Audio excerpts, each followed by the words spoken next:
د اصغر افغان بیا لوبډل مشر کېدل تن غبرګونونه راپارولي دي. راځئ وګورو چې افغان لوبغاړي د چا پلویان دي او ځینې نور کسان چې هغوی څه وایي. دغه ویډیو را سره تر پایه وګورئ، پخپله به په هر څه پوه شئ.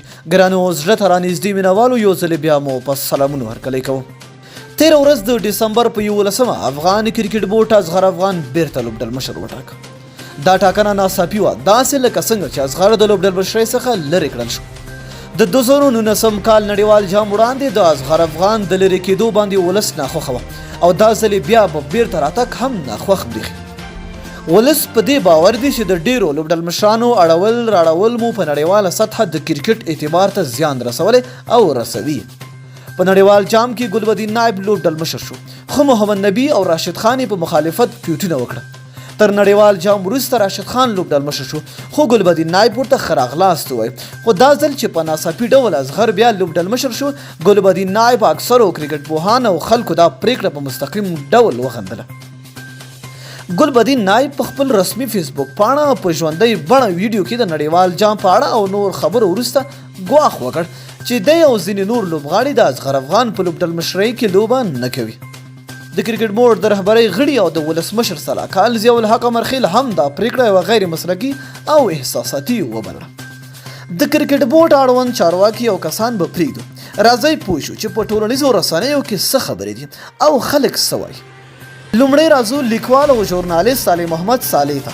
پر خپلې فیسبوک پاڼې لیکي، پرون د ګلبدین حکمتیار موضوع ګرمه وه او نن د ګلبدین نایب. د افغانستان د ورزشي خبریالانو مشر سایر زلاند په خپلې فیسبوک پاڼې لیکلي، د افغانستان کرکټ بورډ چې هر څومره زر کولی شي اصغر له کپتانۍ لري او پښتنې ګریوېږنې دې ترې وکړي. د وطن او بیرغ توهین ملي خیانت دی او عاملین باید مختورن شي. د افغانستان ملي لوبغاړی امیر حمزه وایي، د افغانستان کرکټ بورډ مشرتابه له وروستۍ پریکړې د زړه له تله منندوی و چې یو ځل بیا یې قدرمن ورور او تکړه لوبغاړی اصغر افغان د ملي لوبډلې د لوبډل مشر او ګران ورور راشد خان د مرستیال لوبډل مشر په توګه وټاکل د افغانستان د بریا په هیله. همدارنګه د افغانستان یو بل ملي لوبغاړی ابراهیم زدران وایي، د هیواد لپاره د ګلبدین سره یم. اصغر یو مافیایي دی چې زمونږ ځوان لوبغاړو حق هر وخت خوړلی. راځو د نسیم دانش خبرو ته. نسیم دانش خپل فیسبوک پاڼه لیکلي، موږ به هم نن خپل سپین نظر در سړي کړو. د کرکټ ملي لوبډلې اساسي د بې اتفاقۍ او بربادۍ مشکل له هغه پیل شول چې له نړیوال جام مخکې لوبډل مشر بدل شو او پر ځای داسې کس لوبډل مشر شو چې د لوبډل مشر او ځینو مهمو لوبغاړو نه خوښېدو.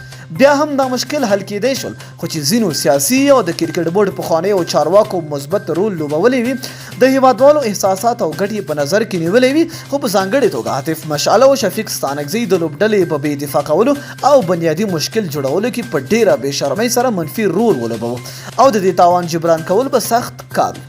که ګلبدین وایي چې اصغر د محکمه شي، نو زه وایم چې مشعله او شفیق د هم محکمه شي. د اوسنیو سختو مشکلاتو د بیرته سمولو لپاره اوس هم ولسمشر وخت لري چې یو په کار پوه، پاک، ژمن، مدبر او با تعلیمه رهبر ورته وټاکي او هر څه ورته په یو میاشت کې سم کړي. شمس کامران مدني فعال دی او دی هم د کرکټ بورډ د وروستۍ پریکړې سرازي نه دی. کامران وایي د افغانستان کرکټ بورډ په سیستماتیک ډول د خرابېدو په لور روان دی. دی وایي موږ به راتلونکي کې صرف د افغان کرکټ پخوانۍ ویډیوګانې ګورو. لیکوال او ژورنالیست محمد الیاس دائی لیکي، هند ویسټ انډیز ته 240 منډې هدف ورکړ. اصغر چیرې دی؟ ورزشي خبریال عبدالولي عمري په عکس باندې هغه لیکنې خپره کړي چې په یو کال کې 4 لوبډل مشران بدل شوي او نړۍ هم ورته حیرانه ده. دې ته ورته روح الامین نیازي هم لیکي، یوه لوبډله یو کال 3 لوبډل مشران. د روحانیه حیات په نوم یوې ښځینه لیکلي دي، کرکټ بورډ بیرته اصغر لوبډل مشر کړ. دا داسې مثال لري لکه کرزی صاحب چې بیرته ولس مشر شي. فضل الله فضلي لیکي، ګلبدین نایب هغه سپینې خبرې وکړي چې د خلکو په ذهن کې د شک په ډول موجودې وي، هغه د کرکټ بربادونکي په ګوته کړل. بادام احمدزی بیا په دې باور دی چې د کرکټ بورډ رئیس فرحان یوسفزی د کرکټ چارو ته وخت نه لري.